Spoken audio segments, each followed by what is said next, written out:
That is so true. And I remember when I first started dating Diana, and I was in financial services, and it was a very turbulent time.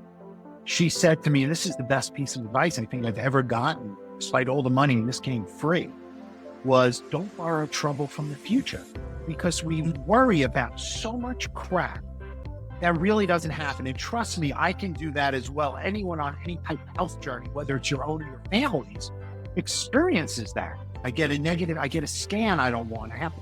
And then you could go down a health rabbit hole really quickly. Now I spend my time speaking with people of how not to go.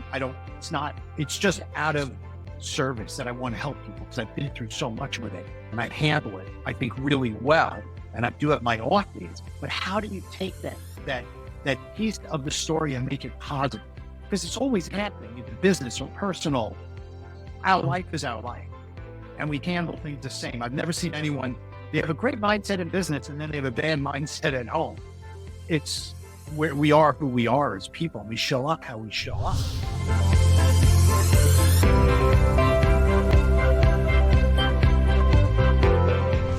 Welcome, fellow entrepreneurs and goal-getters, to Entrepreneurial Elevation, Unleashing Greatness Within, with myself, your host, Kelly Beveridge, and my special guest today, and my friend, Jeff Zisselman.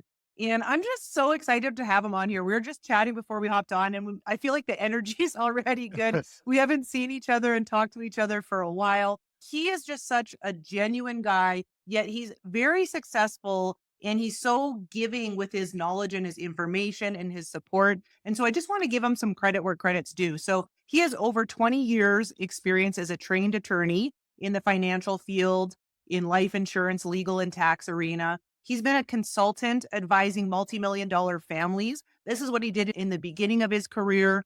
And then he transitioned into being a global businessman, which he does with his beautiful wife, Diana, who I know and love. And I don't know if you know this, Jeff, Diana and I have the same birthday, April 4th. So we automatically get along and we're kindred spirits. That. And so his business spans from Europe to Chile to Peru, throughout Asia, many different other countries. And that's where I met Jeff. And he's also a cancer thriver. I got that from your Facebook. I love that. He is such a thriver, such a positive spirit and light. And he's married, like I said, to Diana. They live what they like to call the yes life. They've got 2 dogs, super cute. And he just travels the world, him and Diana, having adventure, having fun, making a difference. And he's made a huge impact in my life. I don't know if you know that, Jeff, but you really did. When I was building my business, you always took me under your wing, and I wasn't even in your organization. And you just always were so supportive and giving of your time, effort, and knowledge. And so I just have mad respect for you. So thank you for being on my podcast. You're welcome, and I'm so excited to be here. I'm so excited to have you. So we're going to be talking today about some key concepts when it comes to entrepreneurial success and life success. Yet before we dive in on some of the things we wanted to chat about, maybe just hop on, Jeff. And I know we just described a little bit about your career, yet share what got you to where you are today. So where are you today? And maybe your brief story that led you to now. That's great. I was brought up in New York with a family of lawyers and dentists. Education was super important. So I went to law school, probably because when I graduated college, to date myself, I'm 58, was Black Monday, which was a really bad financial crisis. So in the day, I wanted to go to Wall Street. There were no jobs. So I became a bankruptcy lawyer and followed in my family's footsteps of being a lawyer. My heart has always been that of an entrepreneur. Mm-hmm. So since I was a little kid, I'm talking in 6th, 7th grade, I would shovel snow. And then I had car washing business. So I always worked for myself. And it taught me the idea of you have to get uncomfortable, like knocking on your neighbor's doors. Hey, can I shovel your driveway when there's 3 feet of snow? And when I was a lawyer, I really didn't like being a lawyer because I didn't like working for anyone else. Mm-hmm. I loved working with people. I didn't want to work for someone. So I got out of that after a couple of years and entered the mortgage business. I have a financial background and I always just was very motivated and very resilient. And I ended up going into consulting with high net worth families in the time in Silicon Valley, and time was right. I sold my business. I started a business with Nu Skin because I've been around the company, which is network marketing. I never did it, affiliate marketing. That's where we met. It gave us the opportunity to travel the world. And I've always taken care of my health. So I love the products and One of the founders is a dear friend of mine. And since then, since really COVID, our business has expanded into other areas as well. Cause I think as any successful entrepreneur, yes, you need to have focus, but if you really organize with your time, you can do a lot of different great things. So we have a medical device company that we're working with. We have a wine business, an importer's license. So we're doing a lot of cool things. It's all Mm. about the people. The stage I'm at, I want to work with reliable, professional people with integrity that are fun. Oh my gosh. I love it. I love it. And that is what you're doing. And you're such a great example of just continuing to pivot and just add more into your life that aligns with where you're at now. And so I love that all the different things that you have going on. And I'm curious because we want to talk about some of the principles and concepts that allow you to live this life of success and be an entrepreneur. I love that you were an entrepreneur since such a little kid. That's actually pretty cool. Yeah. So what would you say? So let's talk first. I want to talk about mindset and self-talk. And so if we're looking at this concept, which I know we discussed, we wanted to bring up, how does mindset and self-talk significantly impact your personal and then your business and professional outcomes? I don't know if I heard this at a self-development seminar. We're always talking to ourselves, right? So we're all a little crazy, right? We Mhm. always are either talking to ourselves. I talk to my dogs more. Hopefully they understand. But what are we saying to ourselves? And most of the time, just because, we're in protection mode, we're saying negative stuff. Yeah. And I think through lifelong of training, I'm always listening to books. I've attended literally my accountant looks at me every year and says, I can't believe you spent this much on continuing education, self-development. So I find that we always have to be talking to ourselves in a positive way, Mm. despite what's happening around us, because we can actually control what we say to ourselves, or we can stop what we're saying to ourselves. So if we're having negative self-talk, which everyone does, or doubt or fear, I have a list of affirmations, a list of statements that at first they pop up in my iPhone under notes every day. And now before I even get to them, I know that if I'm driving and I go and something happens that I don't like, it doesn't look like an opportunity at the moment. Mhm. I just keep on repeating them, whether it's life is happening for us. I'm healthy. I'm cancer free. I'm joyful. I'm grateful. I'm wealthy. I'm a miracle.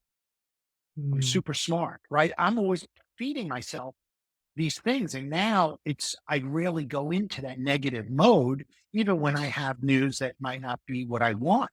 And I think there's so much information on the internet, good stuff and bad stuff Mhm. that we can put in our mind. I think what makes me different is I implement it. Mm. And Yes. every day, if I hear something on one of your podcasts and I listen to a lot, I'm like, wow, that's really interesting. I was listening to the guy who's special forces. I've never done that. I never took part in the military. I've big respect for anyone in the military and the discipline, especially special forces. I'm like, what can I learn? What can I learn differently? So I think it's implementing everything we learn. And that's the hard part, Mhm. That's so right? Because true. we're changing behavior. Yeah. I love what you're sharing about negative self-talk. I was talking to somebody the other day about this, that like the knee-jerk reaction when something happens into our life is to go down a rabbit hole of a negative story that isn't even real or true yet. We're making it up. And that could happen for hours in our mind. And so what if we could learn that when something happens to go down a rabbit hole of a positive version of the outcome of the story? Because both of them are made up. So why not create stories that serve us? That is so true. And I remember when I started dating Diana, and I was in financial services, and it was a very turbulent time. She said to me, and this is the best piece of advice I think I've ever gotten, despite all the money, and this came free, was don't borrow trouble from the future because we worry about so much crap that really doesn't happen. And trust me, I can do that as well. Anyone on any type of health journey, whether it's your own or your family's, experiences that. I get a scan I don't want to happen. And then you could go down a health rabbit hole really quickly. Now I spend my time speaking with people of how not to go. It's just out of service that I want to help people because I've been through so much with it and I handle it, I think, really well. And I do have my off days. But how do you take that piece of the story and make it positive? Because it's always happening, either business or personal. Our life is our life. and we handle things the same. I've never seen anyone, they have a great mindset in business and then they have a bad mindset at home. It's where we are who we are as people. We show up how we show up. Yeah, that's so true. And you are so resilient with your mindset. And I know we're going to talk about resiliency next. Yet I'm just curious because you said something so important that you just don't know about it, you implement it. And that really, I believe, is the difference. Like people could listen to this podcast, or we could read a book, or you can go to a course, or people can tell you here's a solution for what you're going through. Yet without implementation, it doesn't mean anything. And so, what advice would you have for some people to start to just even get started with implementing positive self talk and just positivity with their mindset if they're maybe newer to personal development? I compare everything to losing weight because I think people that go on that health journey, I don't call it losing weight, it's a lifestyle change. I've read a lot of books because I eat all organic. I'm a little bit crazy about what we eat. And I have been pre-diagnosis, yet I think it's so important. So I'm listening to a book and I listened to it once before to make sure I'm doing everything I can, right, to maintain, give my body the best vessel for ultimate health and to be cancer free. So I think with personal development, I have friends attending Unleash the Power. I'm a big Tony Robbins believer in what he does when you immerse yourself. And then when people leave, they don't do anything and they have all these notes. But I think it's like eating the elephant one bite at a time. Hmm. Maybe start with today, put in your notes or however you keep them, whether you write them or I keep iPhone that they pop up, do 3 affirmations. I am statements that are important to you. I am successful. I am healthy. I am wealthy. I am grateful, whatever they are, whatever you relate to. And then also do something else like a gratitude journal. When I started my gratitude journal, it was so hard. I couldn't believe it. I have so much, we all have so much to be grateful for. Hmm. And I was like looking outside, I'm like, oh, the palm trees, the weather. I'm on the phone with Kelly, an old friend. I'm glad she's having success, what she's doing. There's so much to be grateful for. And I think those 2 things, do them for 30 days and make sure they pop up multiple times a day. So you do them before you go to sleep and then implement something else, right? It's people who try to do everything at once. They just try, they never accomplish it. Yeah. And I No. think, and if you have a good accountability partner, I'm accountable to myself and to my wife and to my friends, and I want to be called out if I'm not doing something that I say. I think those statements, though, and those things to start off are really important.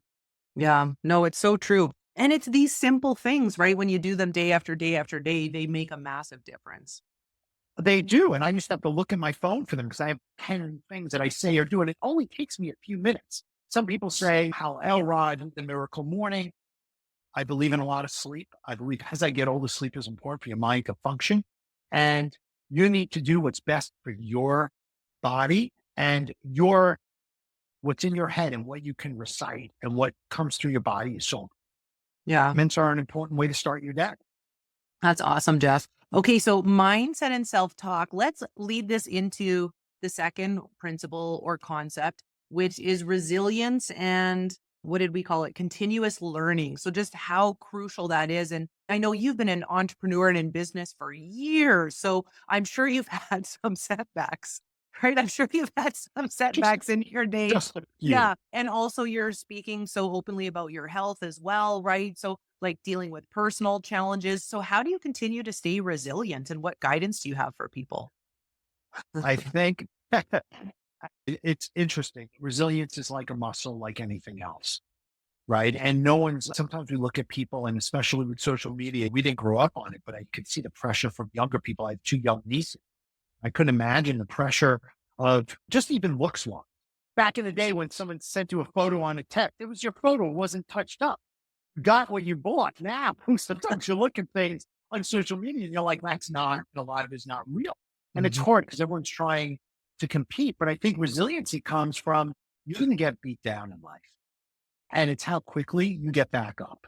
We've all had breakups, marriages, divorces, heartache, love aches, physical stuff, business failures. I've had many business failures where I was down and out.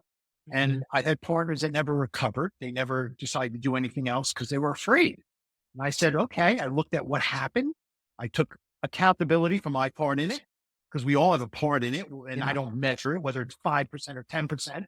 The company didn't work out, and then I move forward.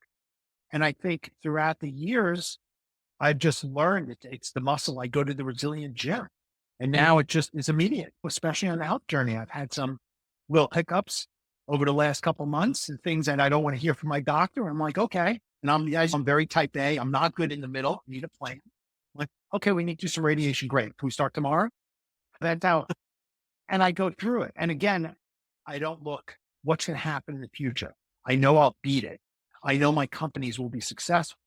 And I know that it's sometimes like this to get to the top. And all my friends that are really successful entrepreneurs, that's how it is. Mm. But you have to be able to withstand the crap, going through fundraising or going through my business is down. Those are cycles. No one's ever like that. Yeah. What do you know what? And such great advice. And what would you say would be 2 or 3 things that would be important to have in place so you can be resilient? Like, for example, would it be vision? Would it be like knowing your goals and the direction you're going? Like, such that when you come up against things, that resilience muscle kicks in. I think it's having a purpose. Mm. And a purpose has to be greater than I want to buy a Ferrari and a monetary purpose. I think, of course, money is very important to people. You can do great things. I think having a purpose and having a vision for your life that's different. It's something that you want to achieve. I know you've traveled the world and you have a very interesting life and Mhm. history, not like probably most people you grew up with, like us. We've lived all over the world and we've been Yeah. able to pick up and move and see things. So I think having that purpose, and especially being on the cancer journey, I've lost friends that have passed away from different things, whether it's cancer or heart attack. And I just know, and whether you believe in God or the universe, my purpose isn't fulfilled. I'm going to be here fulfilling my purpose. And there's a lot of service I need to do along the way to help other people, whatever it is. I'm always more than happy to speak with entrepreneurs and not just to give them advice, what you're doing. And the sad thing is sometimes I speak with people, I love their idea and I never hear back from them because I'm like, yeah, we can't in a half hour call deal with everything. And they're Yeah. like, I'm dealing with my mom and I have empathy and I deal with a lot of stuff. In addition to my health, I have my wife's parents are aging. We're going through that. That's something we've never dealt with before. Hmm. And they live across the country. Never make excuses. I think excuses don't help resiliency. Resiliency is doing what you say and not making, because as soon as you start, the excuse is a slippery hill. And I know I can make, there were days when I was going through chemotherapy where I didn't feel good. And I just planned my calls for, okay, I'm not going to do something at 7 in the morning because if I don't sleep great, I'm going to plan it and I'm never going to cancel and I won't cancel. So I think, and that's a commitment to myself. And then it becomes a commitment to the others, to you, Kelvin. I Yeah. committed to being on. Life's not about convenience. It's about doing what you say. So I think by continuing to do that, you build up the muscle of, wow, I'm achieving. I'm not making excuses versus I'm making excuses and all excuses become the same. Yeah. Oh my And I gosh. don't have, they're horrible. And Yeah. it shows. I don't want to do business with that person. They're making excuses. We just started dating in our business life. And these are the excuses they're making. And I have a lot of empathy. I get when people are going through stuff, yet have it be real. Don't make it imaginary excuses because you're not going to get resilient. You're going to get weaker, Yeah. You just and I haven't, yeah, You're sharing so much awesome stuff. I love what you're talking right now about excuses. And sorry to just interrupt you there because I'm just no, sitting go here for it. being like, yes, that's almost like a mic drop moment, right? Like, how often do we make up excuses? And that's how you build your resiliency muscle. And you and I were just chatting earlier, and I said, Jeff, it's just been so refreshing. I asked you to be on the podcast. And actually, I think the first time we talked to you, we're driving to go get treatment for your health, right? And then you're like, yeah, Yeah. I said I'd call you. So I'm calling you, and you showed up and you did what you said you were going to do. You were taking notes. And I'm like, it's just really refreshing to be around that level of commitment again from somebody who says they're going to show up in the way they choose to show up. Hey, everyone. I just wanted to hop on quick and say thank you, thank you, thank you for listening to this episode and to my podcast. I really appreciate it. And I just wanted to ask if you're enjoying my podcast, if you can do me a favor and if you can like this episode and like the episodes that you listen to. Leave a comment. If you can leave a review for my podcast, I would be forever grateful. And download the podcast. Head over to my YouTube, Entrepreneurial Elevation, and subscribe. I would be so grateful, and that would be awesome as I'm looking to grow my audience and get in front of as many people as possible so that everybody can hear and listen to and learn from and take away so much goodness from all the phenomenal guests that I have on. And I would just be forever grateful once again if you were willing to do that. So just thank you so much for being here in the first place. Thanks for listening. And that's just what I wanted to hop on and ask. And so just thank you. And let's get back to the episode. Have a great day. And that's what life is about. A personal or professional, right? If you're dating someone, you want them to show up for you, especially if you're a person who shows up. And in business, when you're dealing with money and people's time, it's really important to Mhm. show up and respect people's time. Yeah, for sure. And again, I'm not, and I've never been, but I've really doubled down on no excuse. We can't have excuses. And if I do mess up, if the time change, I'm the first one to say, "Oh my gosh, Kelly, I'm so sorry. Bad on me. Let's reschedule." Right? Yeah. Because we're all human. There are people that their human nature is to make excuses. And that's okay for them. They're in this pond and I'm in this pond. And I want to swim in this pond with these people. Fair enough, It's your right? choice, right? Yeah, fair enough. They're Exactly. on their own journey. Yeah, we get to choose. And okay, so speaking about this, let's use this as a segue into the next topic of conversation about doing what you say you're going to do. And because the next topic is about prioritizing and time management. And I think that this is crucial. This is something I've realized because my last business, which we were both doing and in together, it started to go backwards and started to, for lack of better words, fail because I feel like I did not have my values aligned. And I feel like without that, it's just not success is not sustainable if you're not in alignment with where you're spending your time, effort, and energy. And all the other areas of my life were starting to fall apart as I was chasing success. And so I'm just curious what you feel, is effective for people when it comes to time management, priority management, so you can live a fulfilling life and be successful at the same time. Right? I think that's so important. I am willing to do whatever it takes. If you say dig the ditch and it's Mhm. 8 a.m. and I don't finish till 10 p.m., I do the job until it's done. And different generations have different ideas. That's how I work. It's not Mhm. 9 to 5. I do want my personal time for my wife, for my friends, for meditation, whatever I do. And I remember I had a coach many years ago. And the first thing he did is he wanted to see the calendar, and I'm very organized. And I pulled up my calendar and it was booked. He said, "That's not good." He said, "You're not letting time for the universe. You're not giving open space for stuff." And that was and this is 15 years ago. So now I always keep my calendar open because it's about efficiency, not how much time I could spend. Mm. Some people like having these hour-long meetings and nothing gets done. And there's Yeah. just a lot of talk where I'm like, if we can have a 10-minute talk, let's have a 10-minute talk and get done what we need to. And of course, bond and connect and create rapport. Yet I want to respect other people's time because people have kids and families and they're doing a lot of stuff. So I am a manager of my time because I don't control it. Someone else will. Yeah. Is that not the truth though? Like you said, "Jeff, this is what time I'm available and I want to respect your time."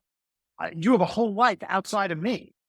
And if everyone's 10 minutes late for Kelly's podcast, guess what? That's not the way you want to roll. So I have my calendar broken up into like to-dos, things that I need to do so I can see my whole week, and then calls and meetings and appointments.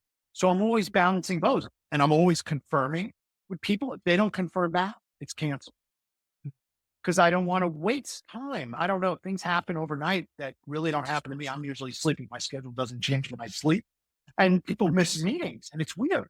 So I've learned to insulate myself because I want to start my day off on a positive note. So some days I won't do a call till 10 o'clock. People like 8 a.m. Nah, because I know I get up, I get ready, I do my meditation, and then you don't show it. It starts, my energy flow is on a down. I want it to start on an up. As you're speaking, what I'm curious, I would love to ask you this because you have such great posture with this. And I feel like this is something a lot of people struggle with. I have, and I've gotten a lot better at it. Yet I know people struggle with this is we waste so much time with people not showing up to agreed meetings. And I'm just curious with your posture that you're just so certain that, hey, I'm going to respect your time. So respect mine. This is what it looks like to be in agreement with me. This is what it looks like if we schedule a time that you do what you say you're going to do. How do you, maybe some tips on how to go about setting that up for those entrepreneurs who are listening, who are in a space of frustration that they're wasting a lot of time filling their schedule and not having those meetings be met? That used to drive me nuts. And then I started setting up boundaries. So for instance, if I have a call I scheduled today for tomorrow, I said, that's great. And I'm always because I never know when I give it Tuesday, March 18th, 3 p.m. Eastern Standard Time. Then I said, and then he confirmed. I said, I will confirm with you in the morning. And after you confirm, then I will send the Zoom link. Mm-hmm. So tomorrow morning, I get up and I go through whatever calls I have. I text people first thing after I'm done with my morning routine. And if they don't respond, the meeting's off.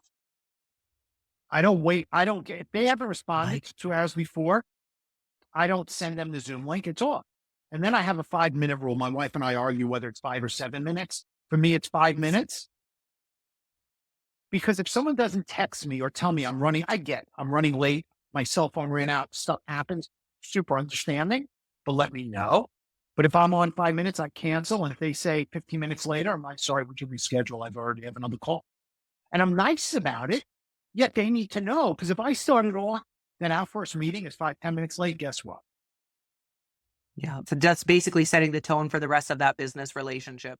And that's not good. And I have we have a long standing friendship with you. If we had a call scheduled, not this, but another call to catch up, and you said, hey, I'm right. Of course, I know you. I know Kelly shows up early and does what she says. Of course, we have related. But with new people, we don't know how they are. What pond are they in? Are they in this pond or are they in this pond? And that's okay to be in that pond, but they're going to have to learn to swim over here to do business at a different level. And my most successful friends and people I know always show up. And they're always early and they're ready to roll and they don't have excuses. People that have made hundreds of millions of dollars, it's just like a simple thing that we control and we can do. I'm not asking you I don't care where you went to university. I don't care what you scored on your medical exams. Show up and do what you say. So I think I protect my calendar. Mm. I love I it. think because I'd rather control my destiny than let someone else. And that's why I never send out a link. I hate those things. A calendar, please schedule here. Because then if I forget to change, if things pop up, I don't want to do it. I'm not that available. I want to have a conversation or text or voice message. I love it. Oh my gosh. Thanks for sharing that. It reminds me, I don't know where I heard this yet. We train people how to treat us. Right. And Cool. so That's that is good. like what you're sharing is like you're training people. This is what it looks like to be in my space at my level. And it also, that lifts people up. That's pulling people up to a new level of success and a new way of doing things. Because we can't expect everyone to have even though we're holding everyone responsible, they might not have our background, our professional experience that maybe you and I have and others have. Mhm. So I want to give them the opportunity to learn that. But people who don't and people that don't show up in this stuff, they're not someone I choose to do business with. It was funny because when I spoke with you that day, I was commuting from Boca Raton to Miami, which could be an hour or 2 hours, depending on traffic, to get radiation treatments. And I had to go every day. So it was a lot of driving. And I had to wait one day and I said to the technician, and I have a lot of respect for my doctors and they're a great team. But things happen. It could be an emergency, blah, blah, blah. So so I went in, I said, I'm going to be here all week. I come a long way and they were really nice. They scheduled at midday because I didn't want to, again, I'm planning out my life. I don't operate well. I don't like traffic. It's potentially less traffic. And I said, can I call you? I see a phone on your desk right outside the room. Can I have that number and call you before I leave? So if you're running late, then I know I could reschedule and come later in the day. She said, yeah, no problem. So every day I was like having the back phone number. And all the other people there were technicians. Strange. Oh, we've never had that request before. But I was like, there's a phone. You answer it. Just let me know. Because I'd rather sit home and do something at home than sit in a waiting room at a hospital. So it's just, which leads me to believe, I believe as an entrepreneur in life, you always have to ask for what you want, even if it's unreasonable, Hmm. because that's what the universe, I'm always asking the universe, my wife's that's crazy. They'll never do that. And they're like, they did it. So if you're thinking of it, ask for it because the universe will deliver. Absolutely. And we're in control. We're in control of our schedule. We're in control of these kinds of things, right? And so that's like having Totally. speaking of a positive mindset is that belief, right? And oh my gosh. Okay, I love it. Okay, next question that I have or concept I want to talk about, and I love this and I think it's so important, is talking about how you run your business life is how you also run your personal life. Kind of like, you know what? You're the common denominator, right? Like you take you everywhere. So can we chat about this? Yeah. When I was younger, I used to think people had their business. I'm talking 25 to 35. They had their business persona and then they had their home persona and they were totally different. They're not.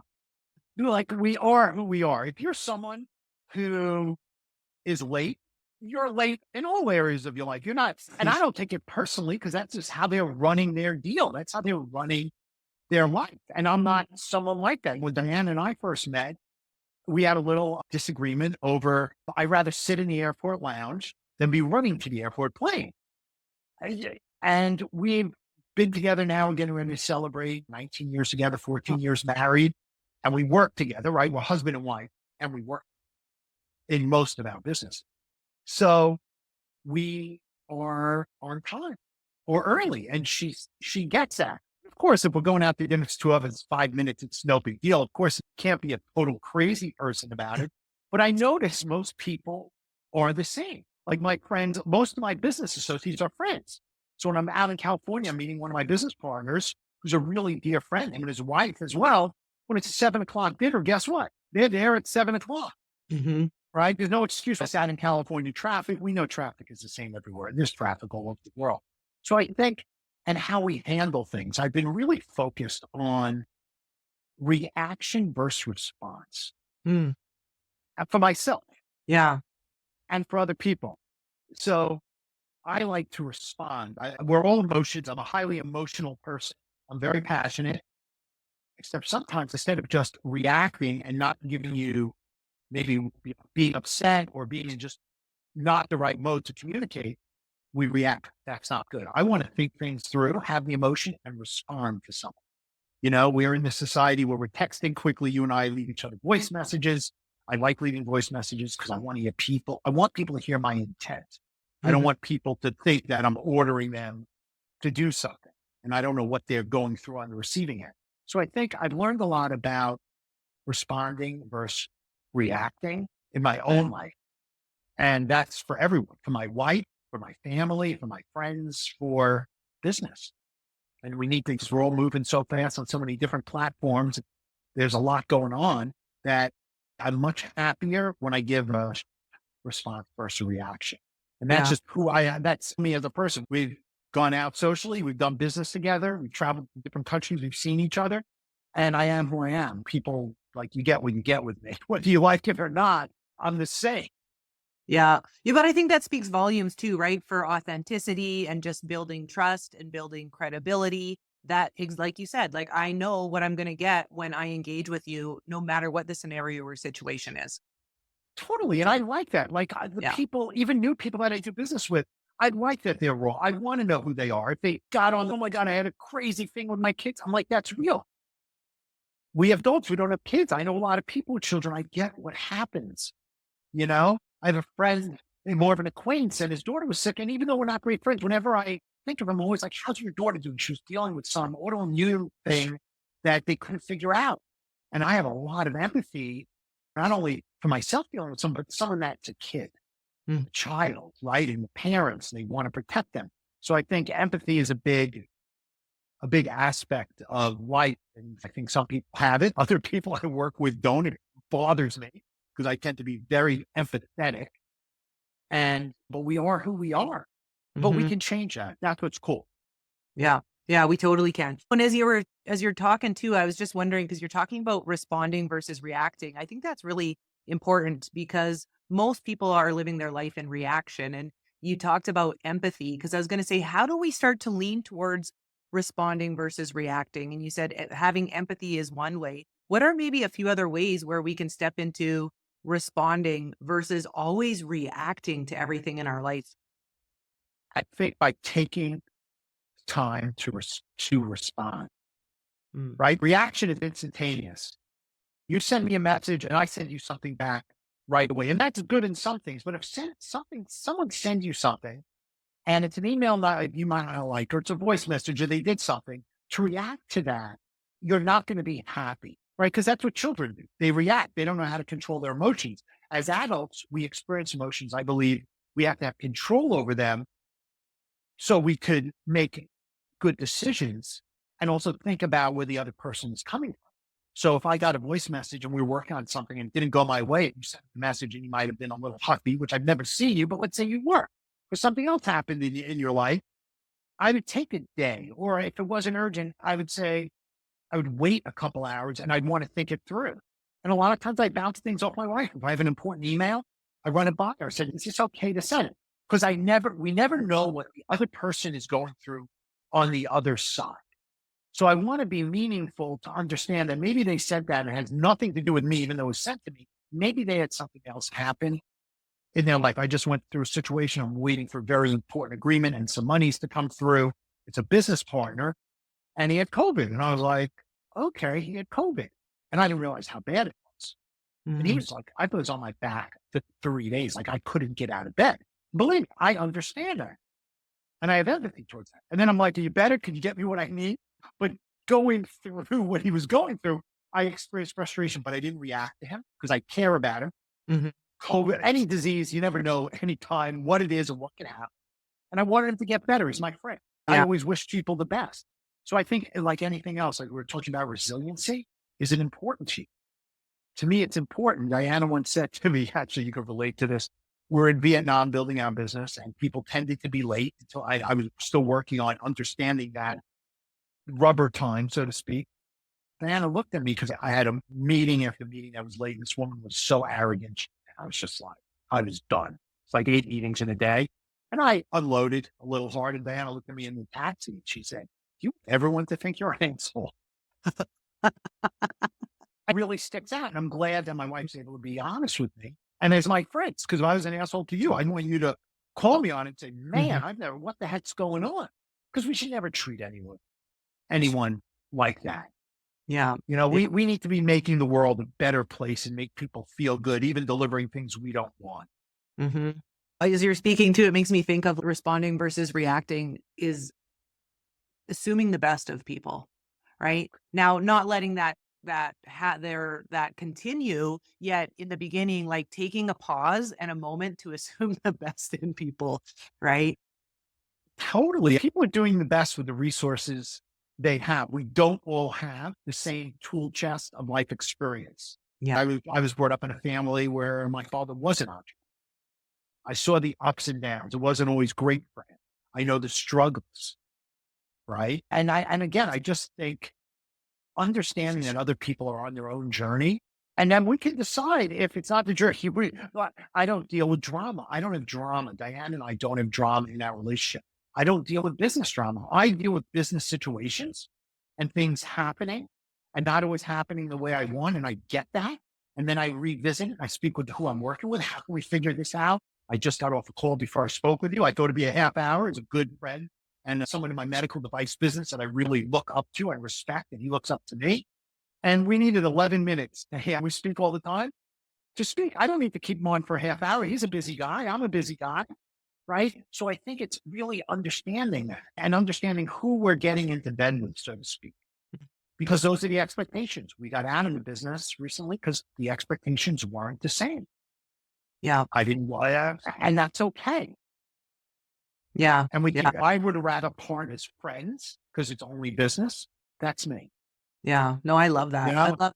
Okay, so Jeff, last concept, and you're sharing so much great stuff. And this one I believe is so important. So gratitude practices and positive thinking, how it contributes to your overall success and well-being. we're, first of all, gratitude is so important. I have this app that I've been using, and every night before I go to sleep, I should be better during the day than rehashing my day. but not right before I go to sleep. When I'm winding down, 8 o'clock at night, and I just put in what I have gratitude for. And also, I've learned to have gratitude for things that haven't happened yet. So I always put, I'm grateful that I'm cancer free because that's where I'm going. And I Yeah. think understanding, and as I shared before, Kelly, it was really hard. I don't know how many years I've been doing it, 5 or 6 years. It was really hard at first. I would look at it, I had nothing to be grateful because I didn't understand what you should be grateful because I Mm. didn't understand the concept of it. I'm grateful that I get to see you. I haven't seen you in so long now. It's, oh my God, you have to come to Florida. The three of us need to go out for dinner. I forgot how the energy was. Or I have to go to Canada and see you when it gets warmer. And I think we all have so much to be grateful for, right? Grateful to be on this side of the dirt, right? Grateful that we have friends. Whatever it is, start off and then keep on making that list. Like I do not miss it. And then why don't I miss it? Because every day at 8:25 p.m., I have two reminders that go off my phone. One is my bedtime affirmations. I have a whole set of bedtime affirmations and my gratitude journal. And I always feel good reading them. Even though I read them every day, I feel good. I'm like, wow, there was a lot. And one of them, and I'll send this to you because they're really cool. I was And gonna ask after. I was gonna say, can you I'm send me gonna that app? I'm gonna send you the pic. I'll send you the pic of the bedtime affirmation. I don't know where I got it from, but I love there are about 12 of them. But the last one is tomorrow's a new day full of possibilities. And I love that last one. And I'll send it to you. And now it's just become I read and I said, wow, that's great. I'm gonna implement that. So what did I do? I took a picture, put it in a little folder, easy to find, and I do it. And again, that gets to my positive mindset. Mm-hmm. Yeah, I absolutely. want to go to bed positive. What happened? Right. And sometimes I have to reframe stuff that happened. Like I thought this would happen today and it didn't. Okay. Wow. We made progress on this and tomorrow the deal's going to close or the radiation is done. Tomorrow will be better. We're all either starting something in the middle of something, ending something, beginning of something new. And I think what's cool as human beings is we could put context around the journey, Yeah. right? When things don't go my way and I don't get a result I want, I don't look at it as negative. I said, okay, I got to figure this out. I'm going to reach out to all my resources. How can I figure this out? And things happen. It was really interesting. I was at one of a board member of mine's son's bar mitzvah in San Francisco. And I was speaking with a guy who just started, and he works at a company that does genetic testing on tumors, which Hmm. I just had done. And we ended up speaking for 45 minutes. I was like, out of everyone at this 200 person or 100-person affair, I ended up, there was no reason. He was there speaking with my friend, and we started getting into conversation. So I think when you have gratitude and you have this energy, because I believe we're all connected in energy, Mhm. we have stayed connected. We've gone a couple of years without speaking sometimes, but we've stayed connected. Mhm. And it's Yeah. all, oh, just because I haven't heard from Kelly, I'm not going to respond. So I think our energy that we put out, and that's where the positive thinking. And it's again, all these are muscles that we need to train just as much as our health muscle. Yeah, absolutely. And implement, like you said, and you're a master at implementing these things, which is why your reality reflects it. Totally. And again, there's so many great resources. If you don't have the resources now, you could learn so much between Instagram. I love there's so many great mind things and quotes and people you could listen to and podcasts, yours included.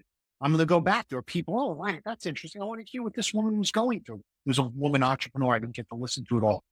And again, that's uplift. I want to hear what other people are doing because they might have a different way to say it, a different way to frame it that might help me or someone else. And one of the greatest things I learned from Tony Robbins, and during COVID, we ended up doing all his courses, is life is always happening for us.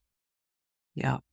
Always. And I remember when we first learned it, Diane and I text each other and leave a message like and say it like 100 times. And now I just know it's ingrained. Life's happening for me. This is temporary. This will change. Yeah. And Oh my gosh. Jeff, thank you so much. You're just such a great example. You're such a great example of somebody who's living all of these principles, like truly and genuinely and authentically. And so I just am really grateful for you. I'm grateful for your health. I'm grateful for your success. I'm grateful for your relationship with Diana and your friendship and your leadership and mentorship. And so just thank you. And I'm curious because I know people are going to be listening to this and they're going to be like, oh my gosh, I need some of that Jeff energy, right, in my life. So where can people find you and where can people follow you? so I know you have the links. LinkedIn, Instagram, Facebook. If someone reaches out to you, of course, share my phone number on WhatsApp. I always believe connecting with more people, the better, because I have a huge network. And it's a lot of times someone came to me, oh, I need this. I'm like, oh, let me introduce you to that person. And I think that's how entrepreneurs Mhm. build success, where it's not a trade. It's just karma. Yes. And I know I've had people that I am so grateful for that I've reached out to, and they have experience in what I need, and we're not paying them yet. The company might not have money. They might have stock on, and they're so available because of the energy we radiate. And I want to give that back to the world because I think it's really important. Oh my gosh, I so agree. And you're doing that. You're doing that. Okay, I have a few last questions. So Now, are my these first, multiple choice ones? yeah, they're not multiple choice. Oh, okay. I think you're gonna pass though, don't worry. Okay, so number one, what would you say is your definition of success today? My definition is to have inner peace and happiness. Mm, yeah, love it. And okay, second one, my podcast, the tagline is unleashing greatness within. So what are three tips you would give someone to unleash their inner greatness? Wow, that's a good. First of all, I love the name of your podcast. I think we all have greatness, and sometimes we minimize it because we're in such a world of comparison, Mhm. right? I might like your podcast might not be Joe Rogan's podcast yet, with 40 million viewers, but I think finding out what you're passionate about and what people tell you and that sometimes you don't accept. Like, oh, Mm. Kelly, you have great energy. Wow, that's great. You have an energy. What can you use that for? Business requires energy. Life's about energy. So I think asking people, what do you think I'm passionate about? And if you're not great at it yet, you can become great at it because we're constantly learning. So I think asking some of the people who you respect, maybe an old boss, maybe someone you worked with, maybe a boyhood friend, what do you think I'm, because we all have Mhm. that greatness in us. And it's different. And don't compare it because everyone's is different at a different level. Awesome. I love it. I love it. Okay. Last question. So let's say everybody hops off this podcast and you want them to go implement something because we're talking about not just knowing it, hearing it, having a feel good hour. It's about now going and implementing. And so, what would you say is a call to action to the listeners to hop off here and go and implement based on your message today? Two things that I shared, it might be different for each person. Again, use notes, use something that pops up and annoys you till you do it, right? Mhm. I think gratitude journal, whether it's a journal or an app, writing down what you're grateful for, and then creating a couple of I am statements. Start off with three and repeat them until you know them and add to them. Something about you, something where you're going, and that will help the positive thinking and it'll help you along your journey. And you Mm. got to take action, right? But at the end of the day, I love when we were sharing, you said, I'm not really great technically because I was watching your podcast evolve as I watched. I was like, you took action and you learned, and now you're an expert in podcasting. As far as I'm concerned, if I start a podcast, I'd call you. And you might say you don't know anything, but guess what? You know a lot more than I do. So I think it's the action. Like you're never going to know it all. Just start. You'll make mistakes. Yeah. And then your greatness will take you the rest of the way. I love it. Okay, Jeff, if there was one more thing before we hop off, anything else you want to add? Keep doing what you're doing. And it was so good to see you. And it was an honor to be on and share with you Oh my and your gosh. fans and people who are going to learn from this. My fans, you are Your so fans. awesome. Thank you for being here. I appreciate you and Diana so Oh, much. Thank you. Thank you. oh, great seeing you, Kelly. Thanks. We'll speak soon. Oh my gosh. I just love that episode and conversation with Jeff. He's such a phenomenal person, so passionate about life. And you can tell he's living the principles and the guidance and what he shared with us for how to be successful as an entrepreneur and also how to be successful in life really are those principles. And so I just wish him and Diana so much success and continued success and gratitude, and that I see them thriving in their health and they're happy and just really appreciate them. Love the network of people that I have in my life and so grateful. And if you enjoyed this episode, I encourage you to go back and listen to episode 32, which is from another friend who knows Jeff and his beautiful wife, Diana, and myself. And his name is Jed Knight. And he talks about, one key aspect of true success being unconditional love of self, right? Unconditional love of self. And so I really encourage you to take what these guys are sharing seriously because, one of my other millionaire friends used to tell me, and mentors used to say, you know what, if there's something that you want, get around the people who have it and follow them and listen to them and be coachable. And not only that they have what you want, but they're the character of the person that you desire to be. And that's really who Jeff is. That's who Jed is. And so I just encourage you to listen to those episodes. Coming up next week is going to be a great episode as well with Mina, and she's going to be talking about self-care hacks to banish burnout, right? So as entrepreneurs, how do we keep our pedal to the metal? How do we keep in action and flow, yet not at the expense of our health and not where we're in burnout mode? So tune in next week for that episode. And just thank you so much for being here and listening with love, greatness, and success. It's your host, Kelly Beveridge.